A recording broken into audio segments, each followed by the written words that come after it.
বগুড়া বিমানবন্দর কি আমরা একটি বহুমাত্রিক বিমানবন্দর হিসাবে পেতে যাচ্ছি। দেশের পঞ্চম আন্তর্জাতিক বিমানবন্দর হিসাবে বগুড়া বিমানবন্দরটি আলোর মুখ দেখতে যাচ্ছে। অত্যাধুনিক যুদ্ধ বিমানের যেটি কিনা হচ্ছে বাংলাদেশ বিমান বাহিনীর জন্য, সেই বিমানটি আল্লাহর রহমতে বগুড়া বিমান ঘাঁটির বহরেই সংযুক্ত হবে ইনশাআল্লাহ।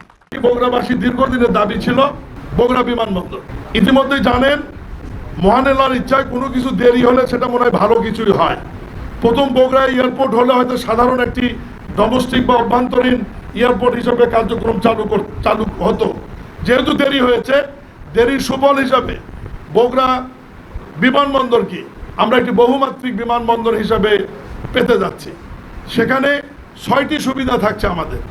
এটা একটি আন্তর্জাতিক মানের বিমানবন্দর হচ্ছে এবং উত্তরাঞ্চলের প্রথম আন্তর্জাতিক এবং দেশের পঞ্চম আন্তর্জাতিক বিমানবন্দর হিসাবে বগুড়া বিমানবন্দরটি আলোর মুখ দেখতে যাচ্ছে।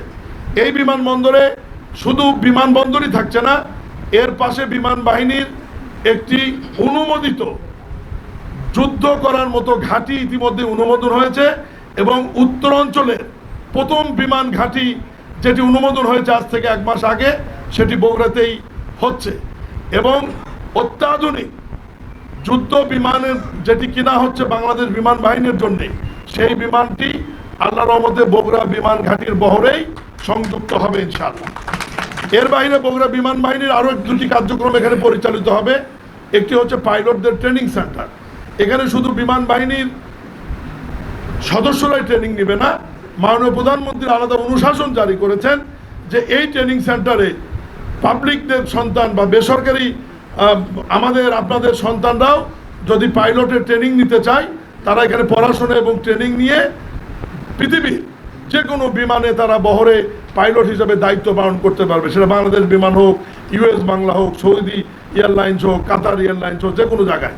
এটি বাংলাদেশের কিন্তু প্রথম হবে বেসরকারি পাইলটদের ট্রেনিং সেন্টার। এরপরে আসেন আমাদের যে আন্তর্জাতিক বিমানবন্দর। আন্তর্জাতিক বিমানবন্দরে আমাদের 3টি ফ্যাসিলিটি থাকবে। একটি হচ্ছে এখানে ডোমেস্টিক অভ্যন্তরীণ বিমান ওঠানামা করবে, আন্তর্জাতিক বিমান ওঠানামা করবে এবং কার্গো ফ্যাসিলিটি এখানে থাকবে, কার্গো বিমান ওঠানামা করবে।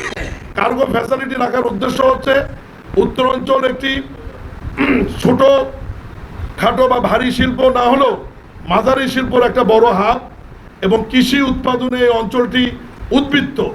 এই কারণে কৃষি পণ্য সীমিত আকারে, আপনারা জানেন যে বগুড়া সদর, মহাস্থান, মোকামতলা এবং এই শাহজাহানপুরের এলাকা থেকে সীমিত আকারে আলু এবং অন্যান্য সবজি মালয়েশিয়া, দুবাই রপ্তানি হয়। এই রপ্তানির পরিসরটা যেন বাড়ানো যায়, এই কারণে সরাসরি কার্গো বিমান বগুড়া বিমানবন্দর থেকেই এই সমস্ত সবজি বা অন্যান্য পণ্য নিয়ে সরাসরি রপ্তানি হবে এবং এই রপ্তানি পণ্যগুলো পৃথিবীর বিভিন্ন দেশে গিয়ে আমাদের দেশে রেমিটেন্স বলেন বা আমাদের অন্য অর্থনীতিতে বড় ধরনের একটি গুরুত্বপূর্ণ ভূমিকা রাখবে।